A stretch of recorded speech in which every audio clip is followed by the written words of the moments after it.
ముందుగా ఈ ఎమ్మెల్యే కోట ఎమ్మెల్సీ ఎన్నికలకు సంబంధించి ఒక చర్చ జరుగుతుంది. వర్మ గారికి అన్యాయం జరిగిందని చెప్పేసి పాపం ఆయన బయటికి మాట్లాడలేక ఇబ్బంది పడుతూ ఉన్నారు. ఇలాగే ఇప్పుడు కొత్తగా సోమవీర్రాజు గారిని తీసుకొచ్చారు. సోమవీర్రాజు గారు జగన్ మనిషి, అలాంటి జగన్ మనిషికి ఎలా టికెట్ ఇస్తారంటూ కూడా టీడీపీ పార్టీ మాట్లాడేదే కానీ మీడియా అయితే మాట్లాడుతుంది. ఏం చెప్తారు దీనికి సంబంధించి? మీడియాకి ఉర్ర మీరు అడిగిన వాళ్ళు లేక సెలరైపోతున్నారు. ఆ డైపర్ వాడును, పెట్రోల్ బంక్ వాడును, ఆ పౌడర్ డబ్బా వాడును. ఈ ఉర్ర మీరు అడిగిన వాళ్ళు లేడు. ఫస్ట్ ఆఫ్ ఆల్ మీకు మాట చెప్తా, ఇవాళ ఈ కూటమి బంధం ఏదైతే ఉందో పంచేంద్రియాలు మూసుకుని నరేంద్ర మోడీ ఏడు చెప్తే కోతాట ఆడడానికి రెడీగా ఉన్నారు వీళ్ళు. వీళ్ళకి ఎవరికి ఇండివిజువల్ డిస్కషన్స్లో వీళ్ళు అంత తీసుమార్కాలను అంతకన్నా కాదు. ఆ ఏరా అయిపోయింది. చంద్రబాబు నాయుడు గారి నిజమైన ఒరిజినల్ ఏరా కంప్లీటెడ్. ఇది ఓన్లీ ఒక పపెట్ షో నడుస్తుంది. అబ్బా దబ్బా జబ్బా టైప్ అంతే, అంతకన్నా ఏం లేదు. ఎందుకంటే ఒరిజినల్గా మీకున్న రాజకీయ అనుభవంలో, అంటే మీరు జర్నలిస్ట్గా చంద్రబాబు నాయుడు గారు ఈ 9 months టైంలో ఈసారి ఫుట్బాల్ మ్యాచ్ ఉంది. అవును. ఎందుకంటే ఆయనకు ఒక డెక్ క్రియేట్ చేసి ఉంటే రివర్స్ ఆయన ఒక ప్లాట్ఫామ్ క్రియేట్ చేసి ఇస్తే తర్వాత రాజశేఖర రెడ్డి గారు, కిరణ్ కుమార్ రెడ్డి గారు, రోసయ్య గారు, కేసీఆర్ గారు వాళ్ళు హైదరాబాద్ని ఎలా తీసుకెళ్లారో అందరికీ తెలుసు. అలాంటిది వాళ్ళ జగన్మోహన్ రెడ్డి ఒక ప్లాట్ఫామ్ లే చేసిన తర్వాత దాని కంటిన్యూషన్ నల్లేరు మీద నడక. కానీ ఈ తపెలగాళ్ళు ఎప్పుడైతే ఆయన డామినేట్ చేస్తున్నారో అడ్డమైన చెత్త పోసి దాన్ని క్లీన్ చేయమంటున్నారు ఆయన్ని. అంచేత ఈ దరిద్రం. రెండోది సోమవీర్రాజుకి పదవి వచ్చింది, వెరీ గుడ్. ఇదే కదా వాళ్ళ ఏడుపు. ఎవరు? ఈ తపెలగలది. సోమవీర్రాజు పదవి ప్రమాణ స్వీకారం చేసిన ఒక్కరోజే తెలుగుదేశాన్ని చంద్రబాబు నాయుడు తిట్టడు. మిగిలిన 2 రోజులు ఖచ్చితంగా దొల్లగొడ దీపం వేస్తాడు. అందులో సెకండ్ తట్టలేదు. కాబట్టి ట్రాక్ రికార్డ్ చెక్ చేసుకుని వెనక్కెళ్ళండి ఒకసారి. ఎందుకని? అంతే. సైద్ధాంతికంగా ఒరిజినల్ బీజేపీ వాళ్ళు ఎవడు ఎంటర్టైన్ చేయరు చంద్రబాబు నాయుడిని. ఆబ్లిగేషన్ బ్యాచ్ ఎవరు ఉంటారో వాళ్ళందరికీ ఇష్టమే. ఈ సుజనా చౌదరి, సీఎం రమేష్, పురంధేశ్వరమ్మ వీళ్ళందరూ పారాచూట్ బ్యాచ్. వీళ్ళందరికీ చంద్రబాబు నాయుడు ఏడు చేసిన వావా జహాపన పాట అది. అక్కడ నరేంద్ర మోడీ గారు ఒరిజినల్ ట్యూన్స్ కన్నా ఆయనకి వాజ్పేయి గారు, అద్వానీ గారు ట్యూన్స్ ఎక్కువ వినబడుతుంటాయి. వీళ్ళందరూ కోర్ ఆర్ఎస్ఎస్ టీం నుంచి వచ్చిన వాళ్ళు. వీళ్ళకి ఎంతసేపు గోడ మీద పిల్లి వాటాలతో నచ్చినప్పుడు ఒకలాగా, నచ్చకపోతే ఒకలాగా, ఏదో రాష్ట్రంలో ఒక గోదరాలాగానే కటైఫ్ నీ జట్టు పీస్ అనే అలాంటి మనస్తత్వాలు వీళ్ళకి ఉండవు. చావో రేవో పార్టీని నమ్ముకుంటే ఎప్పటికో అధ్యక్ష పదవి వచ్చింది, పార్టీని నమ్ముకుంటే ఎమ్మెల్సీ వచ్చింది, గమ్మున ఇంట్లో ఉన్న పిలిచి మళ్ళీ ఎమ్మెల్సీ ఇచ్చారు. ఇది ఒరిజినల్ బీజేపీ ట్రాక్ రికార్డ్. అందరూ మాధవ్కి వస్తుంది అనుకున్నాం, కానీ సోమవీర్రాజు గారికి అన్నది సడన్ ఏం కాదు. ఒరిజినల్ బీజేపీ ఫ్లేవర్ మళ్ళీ కనబడుతుందని అర్థం. ఒరిజినల్ బీజేపీ ఎప్పుడైతే బయటకు వస్తుందో చంద్రబాబు గారికి కష్టాలని అర్థం. ఈ రాజకీయం చేసిన ఎవరికైనా అర్థం చేసుకోండి. ఎందుకు ఆయన జగన్ మనిషిని పోర్ట్రేట్ అందరూ సిపిఐ రామకృష్ణ గారు లాగా అనుకుంటే కాదు. ఇది బయటకు వచ్చి ఇప్పుడు పర్లేదు మీరు గవర్నమెంట్లో ఉన్నారు కాబట్టి నేను ఏదైనా మాట్లాడి తిట్టేస్తాను మిమ్మల్ని ఏమనుకోకండి అన్న ఆబ్లిగేషన్తో మాట్లాడి మనస్తత్వం ఉండదు సోమవీర్రాజు గారితో. తొక్క తోలు తోటకూర అని 3 ఉంటాయి. తొక్క తోలు తోటకూర 3 తీసి మాట్లాడినట్టు వ్యక్తి ఎవరంటే సోమవీర్రాజు మాట్లాడతారు. ఖచ్చితంగా మాట్లాడతాడు ఆయన, మా మాట లేదు. ఏ పార్టీలోనూ ఆయన విమర్శిస్తారు అంతే. దీనికల్లా వైఎస్ఆర్ సిపి వాడు చెప్తే ఆయన స్థాయికి ఎవడో చివరి చెప్తే మాట్లాడే మనస్తత్వం కాదు ఆయన. ఒరిజినల్గా మొదటి నుంచి అదే మనస్తత్వం. పార్టీకి ఎవరన్నా అపోజిషన్ చంద్రబాబు నాయుడు ఇంకొంచెం ఎక్కువ టార్గెట్ చేస్తూ ఉంటాడు. ఆబ్వియస్లీ చేస్తారు. కరుడు కట్టిన బీజేపీ వాడికి లాస్ట్ టైం కొట్టిన డెంట్లు మర్చిపోతే అలాగా చాలా విమర్శలు చేశారు. అవన్నీ వాళ్ళు మర్చిపోరు. పైకి ఇలాగ ఊంపుతాడి నటించినట్టుగా, కొంతమంది నటించినట్టుగా అందరూ నటించాలని రూల్ లేదు కదా. అందరికీ పాట ముందు నడుస్తుంటే వెనకాల మహానటి అని పాట రావాలని రూల్ ఉందా? ఇప్పుడు నేను జగన్మోహన్ రెడ్డికి ఆయన ఇద్దరికి ఏదో సన్నిహిత సంబంధాలు ఉంటే ఏడు చేయగలడు ఒక ఎమ్మెల్సీ. అది ఎడ్డిమోలోకలకు కూడా ఒక బుద్ధి జ్ఞానం అని అడిగితే ఒక ఎమ్మెల్సీ ఏడు చేయగలడు.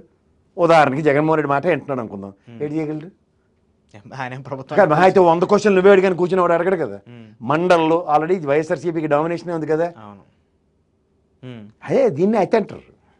వీళ్ళకి బుద్ధిగానే ఉండదు. అందులో రికమెండేషన్లతో జర్నలిస్టులు అయితే ఇలాగే ఉంటుంది.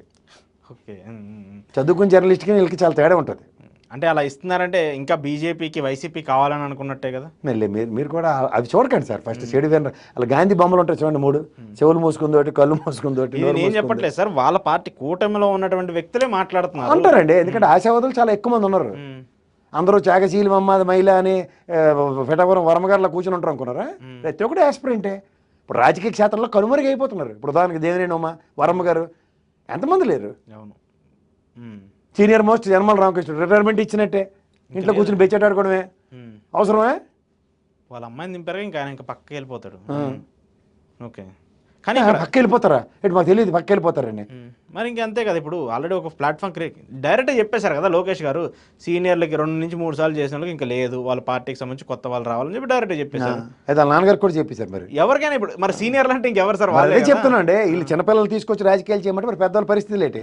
జవహర్ గారు, ఇప్పుడు జవహర్ గారైనా, ఉమ్మ గారైనా, లేదంటే యనమల రామకృష్ణుడు గారైనా, లేదంటే ఒక లేడీ ఎవరు ఉన్నారు ఆవిడైనా, చాలా మంది పీతల సుజాత గారు, వీళ్ళందరూ ఉన్నారు. వాళ్ళందరూ ఏదో రాజకీయంగా ఇంకా ఆల్టర్నేటివ్ క్రియేట్ చేసే పరిస్థితి లేదు, కనుమరుగైపోయినట్టే. ఏమనంటే వీళ్ళు చెప్తున్నారు నేను డిబేట్లో, వర్మ గారు చాలా మంచి అయినా ఎదురు చూస్తాడు, నెక్స్ట్ అవకాశం వచ్చినప్పుడు బోల్డ్ అన్న అవకాశాలు ఉంటాయి. ఏంది బోల్డ్ అన్న అవకాశాలు? ఇది కాంట్రడిక్షన్ అంటాను. ఎందుకు తెలుసా? ఇదే జీవీ రెడ్డి అదే ప్లాట్ఫామ్ ఈ తెప్పలగడ ఛానల్లో కూర్చొని దొల్లగొట్టేస్తే నెక్స్ట్ డే పిలిచి ఇచ్చారు కదా. వర్మ ఎందుకు మాట్లాడలేకపోతున్నాడు? వర్మ మాట్లాడలేదు అసలు. ఎందుకు మాట్లాడలే? ఇది ఆల్రెడీ ప్రూవెన్ ట్రాక్ కదా. జీవీ రెడ్డి ఒక డిబేట్లో మొదటి లిస్టులో లేనందుకు మనోభావాలు, ఇప్పుడు మనోభావాలు యోగమే నడుస్తుంది కదా, మనోభావాలు గాయం అనగానే కదా నెక్స్ట్ లిస్ట్లో పిలిచి ఆరతబల్లం పెట్టి మరీ ఇచ్చారు. మరి వర్మ గారికి ఎందుకు వర్తించదు అది చెప్పండి? ఇవ్వాలి కదా. కానీ వర్మ గారికి ఎందుకు వర్తించలే? ఎందుకంటే రాజకీయ క్షేత్రంలో ఉదాహరణకి గతంలో మా చింతలపూడి గారు ఉండేవారు ఎక్కడ, గాజువాక నియోజకవర్గంలో 1,00,000 మంది సభ్యత్వాలు నమోదు చేసి రెడీగా ఉన్నాడు గెలవడానికి అనుకుందారా, పేడ చెట్టు వేసుకుని దిగడు ఈయన. ఎవరు? పవన్ కళ్యాణ్ గారు. ఇక్కడ కూడా అంతే కదా, వర్మ గారి స్థావరం కంచుకోట్లవి తెలుగుదేశానికి, పేడ చెట్టు వేసుకుని దిగాడు. పోనీ ఏమైనా గమ్మునున్నారా? నేను తీసుకొచ్చి కనబాబుని జాయిన్ చేసుకున్నారు అంటే అమ్ముల పొద్దులో 2 వరలు, ఒక వరలో 2 కత్తులు ఇవ్వడమనే కదా అర్థం. ఇప్పుడు already Pawan Kalyan behalf of Pawan Kalyan అక్కడ పనిచేస్తాడు క్షేత్రస్థాయిలో. ఇప్పుడు దొరబాబుని తీసుకొచ్చి అక్కడ కూర్చొని చెమచక్క ఆడుకోమంటాడు ఎవడనే?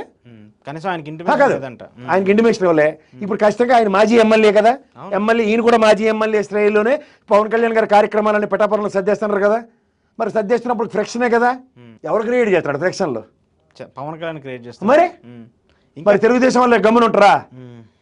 మీరు డబల్ స్టాండర్డ్స్. ఇప్పుడు ఉదాహరణకి నాగబాబు, మీరు ఇదే పవన్ కళ్యాణ్ గారు ఏం మాడారండి? అసలు రాజకీయాల్లో కుటుంబ పాలన ఉండదు, మా పార్టీ వేరు, మేము పురుషులందరూ పుణ్య పురుషులు వేరు వేరే పగొడి కబుర్లు అని చెప్పి లాస్ట్ తీసుకొచ్చి ఏం చేశారు? మా అన్న రాజకీయ గురువు, మా అన్న లేకపోతే నేను బతకలేని చెప్పి ఆయనకి ఎమ్మెల్సీ ఇచ్చాడు. మాటకి చెప్తున్నా, ప్రాంతీయ పార్టీలో రామారావు గారు గీత గీశారు, అవతల కుటుంబంతో అవతల పడి నాకు సంబంధం లేదు, మీరు ఎవరికి పనికిరారని. ఆఖరికి ఎమ్మెల్సీ వాళ్ళ కొడుకు ఇచ్చుకోకుండా రవాణా శాఖ మంత్రి ఇచ్చి 6 నెలలుగానే ఇంటికి పంపించాడు. అవునా కదా? తర్వాత చంద్రబాబు గారు వచ్చేదాకా, చంద్రబాబు గారు అబ్బాయి పెద్దోడు అయ్యేదాకా ఫ్యామిలీ నేపథ్యంలో అవడం రిప్రజెంటేషన్ ఉన్నారా? లేదు, రాజకీయంగా లేదు కదా. ఇది కానీ ఒక స్థాయి వచ్చిన తర్వాత జనరల్ సెక్రటరీ తర్వాత నుంచి వచ్చిన పరిణామమే కదా. ఈయన చెప్పి ఆ రోజు కానీ రామారావు గారు అయితే గీత గీశారు, నో అన్నారు. చంద్రబాబు గారు అయితే ఇప్పుడు ఫ్యామిలీ రాజకీయాలకి నేను దూరం ఇలాంటి స్టేట్మెంట్లు అయితే ఏమోలే కదా. ఒక రాజకీయ అరంగేటంలో లోకేష్ వచ్చిన తర్వాత ఆయన తీసుకోవడం అనేది సహజం. కానీ వీళ్ళు చెప్పిన పొకడి కబుర్లు అవసరంలో ఎద్దేవా చేసేస్తారా? చెప్పివన్నీ శ్రీరంగ రీతులే, ఒక్కటి ఆచరించారు. మళ్ళీ తీసుకొచ్చి నాగబాబు లేకపోతే నా జీవితం లేదు, మా సైడ్ బ్రహ్మాండం పనిచేసాడు 19 14 19 దాకా ఏమేడు. వీళ్ళందరూ కట్టుకుని లోపలికి పోయిన వాళ్ళే కదా కాంగ్రెస్కి. వాళ్ళ అన్నయ్య విలీనం చేశారంటే వీళ్ళందరూ అన్నయ్య వెనకాల చెంబు తపేలా బ్యాచే కదా.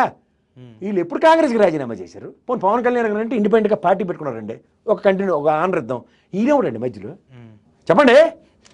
వాళ్ళు ఏది నాకు అర్థం కాదు. పార్టీ పెట్టారు, అమ్మా నాన్న తమిళ సినిమా అంటే ఇష్టమేనా?